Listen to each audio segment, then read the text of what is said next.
आणि आज 5वा आणि शेवटचा श्रावणी सोमवार आहे। त्यामध्ये सोमवती अमावस्या असल्यामुळे त्र्यंबकेश्वरमध्ये भाविकांची एकच गर्दी पाहायला मिळाली। मोठी गर्दी झाली आहे आणि पहाटेपासूनच भाविकांनी त्र्यंबक राजाचं दर्शन घेण्यासाठी गर्दी केली आहे। दर्शन रांगेत उभं राहून भाविक दर्शन घेत असून ट्रस्टकडून आवश्यक ती खबरदारी सुद्धा घेण्यात येते आहे।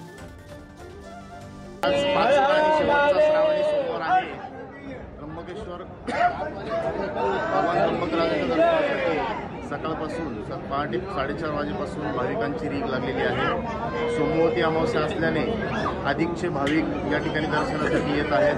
श्रावण महिना यावर्षी 5 सोमवार असल्याने या शेवटच्या सोमवारी देखील प्रदक्षिणा मारणाऱ्यांची गर्दी तसेच दर्शन घेणाऱ्यांची गर्दी प्रचंड प्रमाणात वाढलेली आहे। साधारण पहाटपासून जवळपास 30 ते 40 हजार भाविक त्र्यंबकेश्वरमध्ये दाखल झालेले आहेत।